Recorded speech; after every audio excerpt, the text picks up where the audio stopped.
Addressing his ministerial colleagues half a century ago, the late John Cummins, who later became my friend and mentor, declared, "I have always believed the parish ministry to be the front line of the quest for a newer world, chiefly because it seeks to lead by example rather than power."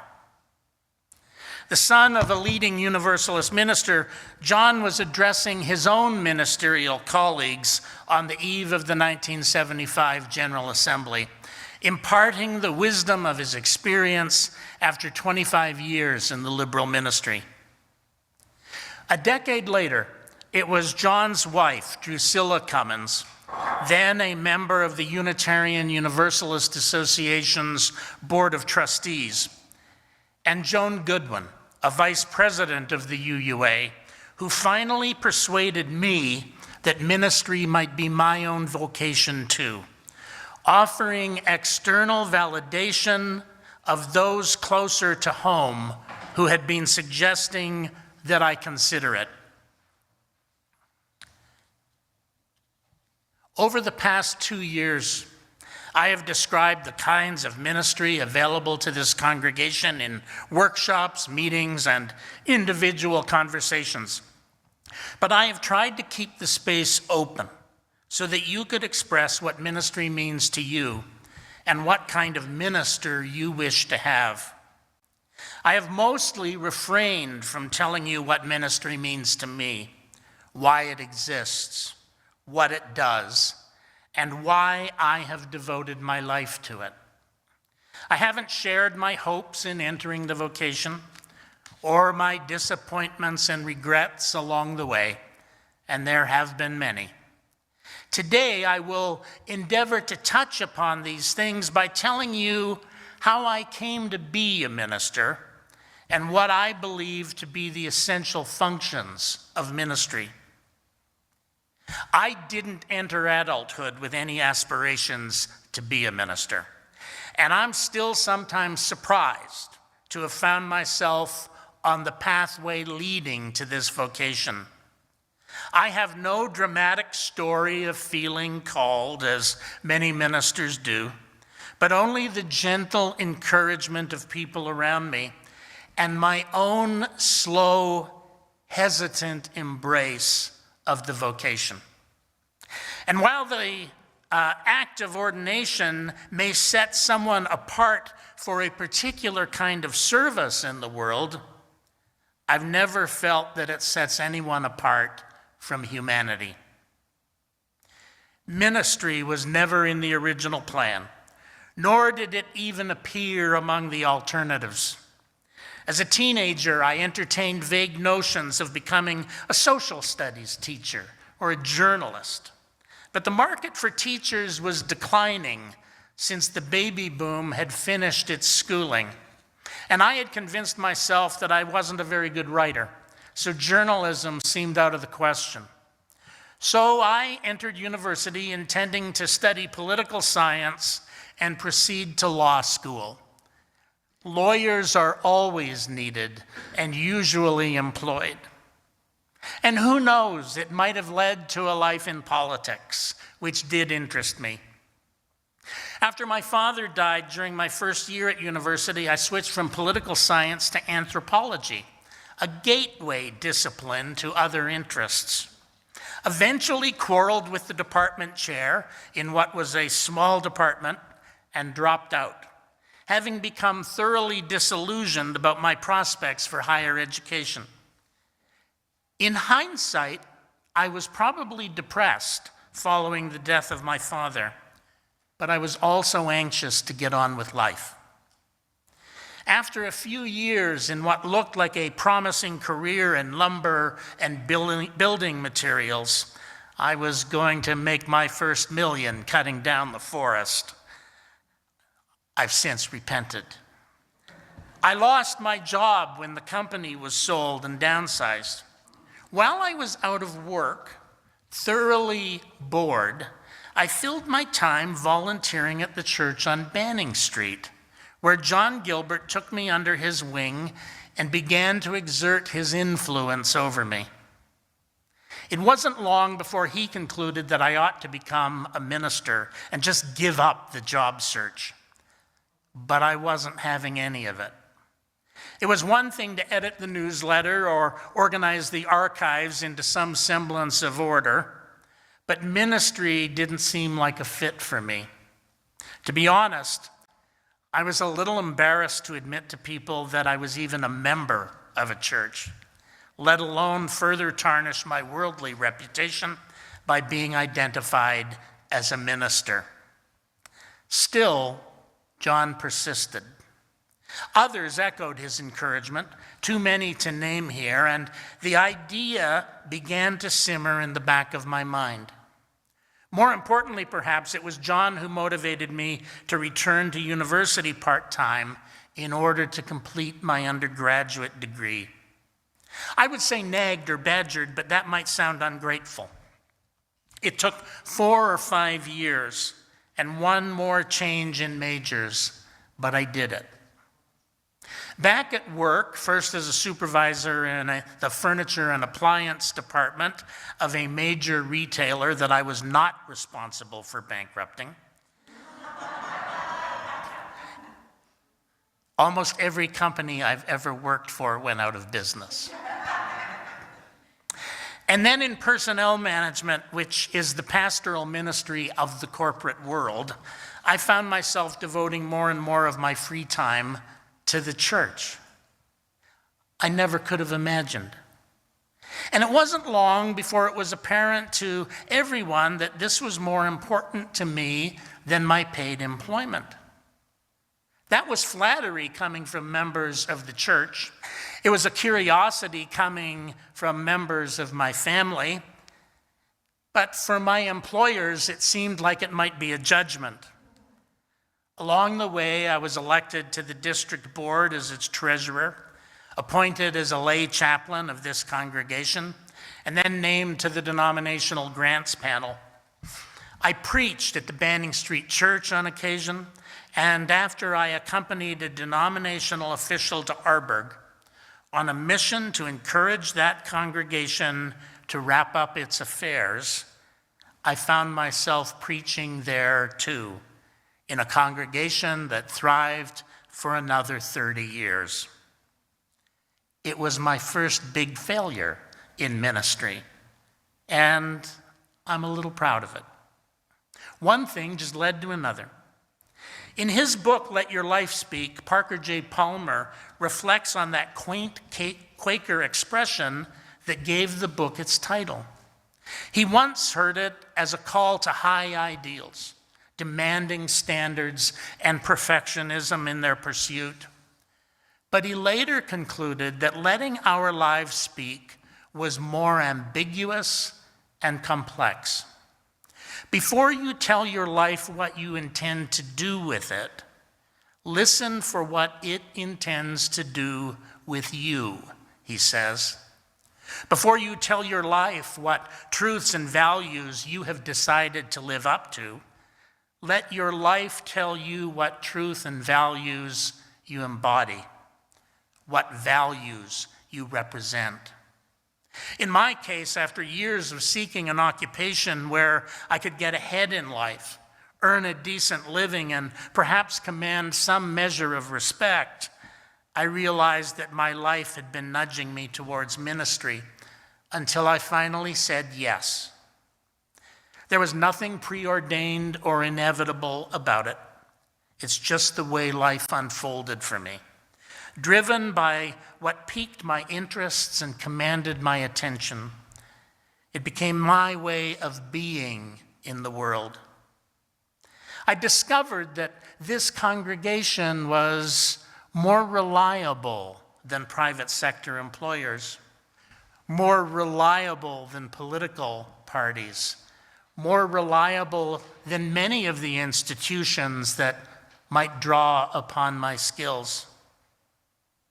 I came to trust the congregation, and the congregation showed its trust in me. The journey from being more active in the church than I would have expected, which was sparked by an unpredicted 6-month period of unemployment, to being ordained to the liberal ministry took 15 years. And it's difficult to discern when it transitioned from whatever it had been into ministry. I don't look back on my ordination as the beginning of something new and different, although it felt like an important milestone. As much as anything, it was the confirmation of an identity, the blessing of it, that had been 15 years in the making. Curiously, it was also the fulfillment of an expectation expressed by my grandmother, who reputedly predicted that I would become either a minister or a politician, which may have simply meant that she thought I talked too much. And while it was probably her imagination that I would become a Lutheran minister, I somehow think she would have approved no matter what. In a way, I became both. Although while I've been modestly successful as a minister, if we can describe ministry as something at which one can succeed, I've been a sorry disappointment as a politician. I felt awkward being ordained after having been engaged in ministerial work for so many years, just as I felt awkward graduating from university as a mature student, surrounded by other graduates who were several years my junior. If I could have, I would have chosen to quietly elope from my ordination, but that wasn't one of the options. Looking back on nearly 28 years as an ordained minister and the complicated 15-year journey that preceded it, I harbor few sentimental notions about the ministry as a vocation, and I resist the more mystical claims that some make for it. I long ago surrendered any illusions about congregations being ideal communities, just as every utopian community that has ever existed has eventually surrendered to reality, almost always within the length of a single generation. My idealism has been rubbed off, so I now see ministry not as some state of being, but mostly as a way of doing. 70 years ago, Curtis Reese described what he believed to be the 5 functions of a modern minister, and I think these 5 functions point as well to the meaning of ministry. I think they're about as sound today as they were when Phil Peterson, one of my mentors, heard them for the first time. The first function of a minister, in Reese's view, is to embody in their own life the ethical ideals and the high excellence for which religion and the profession of ministry stand. As one who believes that the spiritual quest is essential to the health of individuals and human communities, I interpret Reese's words as a call to share my experiences and insights, talents and support, such as they are, with other sojourners along the way, and most importantly, to model congruence between what I profess and how I behave. Secondly, Reese observed that it is the function of a modern minister to be diligent, alert, and competent in administering the church over which they preside as an institution subject to the ordinary laws that govern the success or failure of any social organization. Indeed, this function was the dominant focus of my work with the Unitarian Universalist Association during my 24 years as part of the denomination's professional staff.